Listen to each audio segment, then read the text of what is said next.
భ్రమరం ఎక్స్పర్ట్ల ప్రేక్షకులకి స్వాగతం. మనం ఈ ఛానల్లో గత 2 వారాలుగా ఈ పర్యావరణ పరిరక్షణ గురించి ఉన్న చట్టాల గురించి తెలుసుకుంటున్నాం. పర్యావరణకు సంబంధించిన పర్యావరణం ఈ పొల్యూషన్ సంబంధించిన కానీ లేదా నీటి కాలుష్యం కానీ ఏ రకమైన చట్టాలు ఉన్నాయి, ఎటువంటి శిక్షలు ఉన్నాయి, అలాగే ప్రజల యొక్క బాధ్యత ఏంటి అని తెలుసుకున్నాం. ఈ రోజున వాయు కాలుష్య నివారణ చట్టం 1981 కేంద్ర ప్రభుత్వం ఈ వాయు కాలుష్యాన్ని అంటే గాలి కాలుష్యాన్ని నివారించేందుకు 1981లో ఒక చట్టం చేసింది. ఆ చట్టం గురించి మనం విషయాలు తీసుకున్నాం. ఈ వాయు కాలుష్య నియంత్రణకు సంబంధించి చట్టం చేశారా, అది కేవలం వాయుయుత కాలం అంటే గాలి కాలుష్యమే కాకుండా దాంట్లో ధ్వని కాలుష్యం కూడా ఇంక్లూడ్ చేశారండి. ధ్వని అంటే మోటార్ వాహనాలు కొంచెం బైకులు మామూలు బైక్ వేసే కూడా పెద్ద ఒక లారీ హార్న్ ఉంటుంది, హార్న్ పెట్టుకుని నడుపుతుంటాడు. ధ్వని కాలుష్యం అంచేత ఈ ధ్వని కాలుష్యం పట్టణాల్లో ఫ్యాక్టరీల రోజుతో పాటు ఈ మోటార్ వాహనాల గోల కూడా శబ్దం కూడా చాలా ఎక్కువగా ఉంటుంది. తెలియకుండా మనిషి ఆరోగ్యం ఎంతో దుష్ప్రభావం కలుగుతుంది. తెలియకుండా గుండె దడ, అలాగే రకరకాలంటి న్యూరోటిక్ ప్రాబ్లమ్స్, రకరకాల ప్రాబ్లమ్స్ వస్తున్నాయి ఈ ధ్వని కాలుష్యం వల్ల, వాటి వల్ల. అంతేది ఈ వాయు కాలుష్య నివారణ చట్టం విషయాల గురించి మనం కొన్ని విషయాలు తెలుసుకునేవాళ్ళ. సాధారణంగా స్వచ్ఛమైన లేక ప్రకృతి సిద్ధమైన గాలిలో సుమారుగా 21% ప్రాణవాయువు ఉంటుందండి. ఇప్పుడు మంచి స్వచ్ఛమైన గాలి అంటే ఏమిటి, దేని స్వచ్ఛమైన గాలి అంటారు? అంచేత నీటి కాలుష్యం గురించి స్వచ్ఛమైన నీరు అంటే దాంట్లో ఏముండాలి అని మనం తెలుసుకున్నాం కింద ఎపిసోడ్లో. ఇవాళ స్వచ్ఛమైన గాలి అంటే ఏంటి? స్వచ్ఛమైన గాలి అంటే ఆ స్వచ్ఛమైన గాలిని తీసి మరి పరీక్ష చేస్తే 20% ప్రాణవాయువు ఆక్సిజన్ ఉంటుంది. నత్రజని 78% ఉంటుంది. బొగ్గు పులుసు వాయువు 0.3% ఉంటుంది. మీరు పట్టణాల్లో రోడ్డు మీద నడుచుకుంటూ వెళ్ళండి, లేదా బైక్ మీద వెళ్ళండి, లేదా ఆటోలు వెళ్ళండి, మీ ముక్కులు పగిలిపోతున్నాయి. ఆటోల నుంచి బస్సుల్లోంచి లారీల్లోంచి ఆ వచ్చేటి ఆ పొగ, ఆ కాలుష్యం తెలియకుండా ఎంత కళ్ళు మండుతాయి, ముక్కు ఇదైపోతే ఇరిటేషన్ అనిపిస్తుంది, దగ్గు వస్తుంది, ఉబ్బసం లాంటి వాళ్ళకేమో ఆయాసం వచ్చి ఛాతి బిగొట్టేస్తుంది. ఇది అంతటి కాలం ఏంటి? వాయు కాలుష్యం. మనం చాలా తేలిక తీసుకుంటాం. ఎంత వాయు కాలుష్యం సరిపోతుంది. కానీ నిజమైన మీకు తెలియాలని ఏం ఇచ్చాడు? మన సరైన శుభ్రమైన గాలి అంటే 21% ఆక్సిజను, 78% నత్రజని, దాంట్లో బొగ్గులు సోని కేవలం 0.3%. ఇప్పుడు బొగ్గులు అంత మన సిటీలో తీసుకుంటే బొగ్గులు 0.3 ఏంటంటే బాబు 30% నాకు వెళ్ళిపోతుంది. మిగిలిన కొద్ది శాతంలో ఓజోన్ వాయువు, కార్బన్ మోనాక్సైడ్, సల్ఫర్ డయాక్సైడ్ తదితర అనేక వాయువులు ఉండాలి. ఈ సమతుల్యత దెబ్బతిన్నమే వాయు కాలుష్యం. వాయు కాలుష్యాన్ని నివారించేందుకు తీసుకోవాల్సిన చర్యలను రూపొందిస్తూ ఈ వాయు కాలుష్య నివారణ చట్టం 1981 అది ఏర్పాటు చేయడం జరిగింది. ఈ చట్టంలో మొత్తం 54 సెక్షన్లు ఉన్నాయండి. 54. ఈ చట్టంలో ప్రధానమైన అంశాలు ఏమిటో తెలుసుకుందాం. ఈ వాయు కాలుష్య నివారణ చట్టంలో ప్రధాన అంశాలు ఏంటది?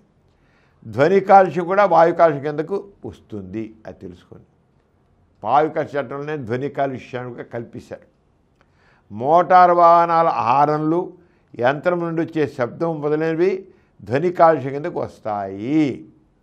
మోటారు వాహనాల హారన్లు, యంత్రాల నుండి వచ్చే శబ్దం ఏవైనా ఘన ద్రవ వాయు పదార్థాల వాతావరణంలో ఒక మోతాదు మించి ఉండి అందువలన మానవులకు, పశుపక్ష్యాదులు, చెట్లు మొదలైన వాటి ప్రమాదం ఏర్పడితే వాటి వాయు కాలుష్య కారకాలు అంటారు.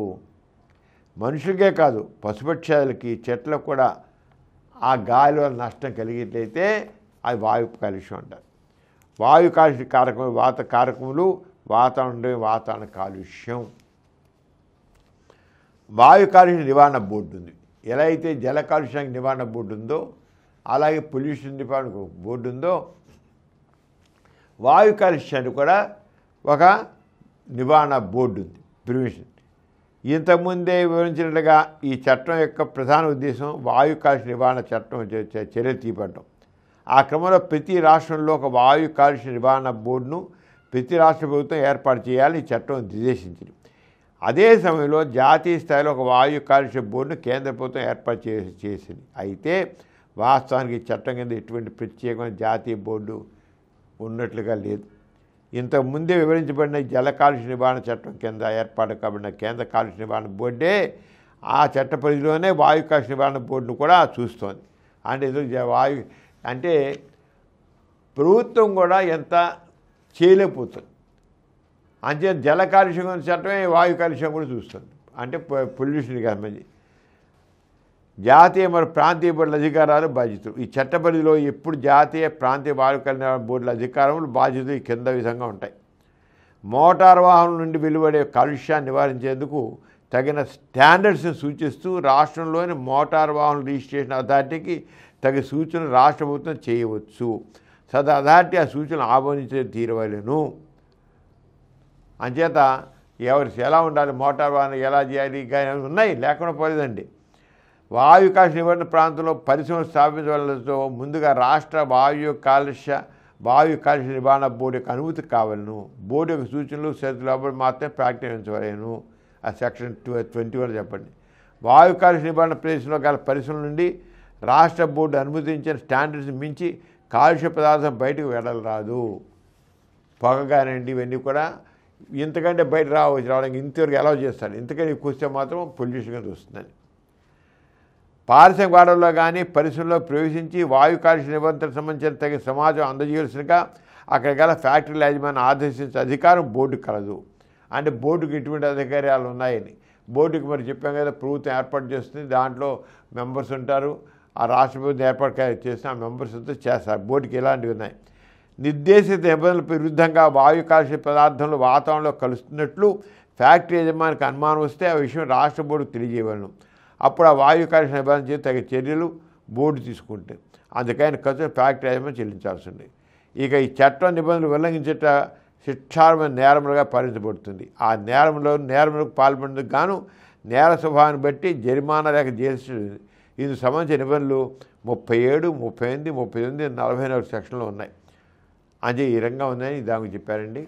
మరి ఈ వాయు కాలుష్యం దాంట్లోనే సిగరెట్లు, పొగాకు ఉత్పత్తుల నియంత్రణ చట్టం కూడా 2003లో చెప్పింది.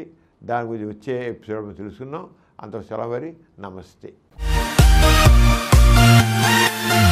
ఈ కార్యక్రమం మీకు ఎంతో నచ్చింది కదా. ఇటువంటి మరిన్ని వీడియోల కోసం అనతి కాలంలోనే 20 కోట్లకు పైగా వ్యూస్ సాధించిన సమరం ఛానల్ సమర్పించు సమరం ఎక్స్పర్ట్ల ఛానల్కు సబ్స్క్రైబ్ చేయండి, లైక్ చేయండి, మీ ఫ్రెండ్స్కి షేర్ చేయండి. అలాగే ప్రక్కనున్న గంట సింబల్ని ప్రెస్ చేయడం మర్చిపోకండి.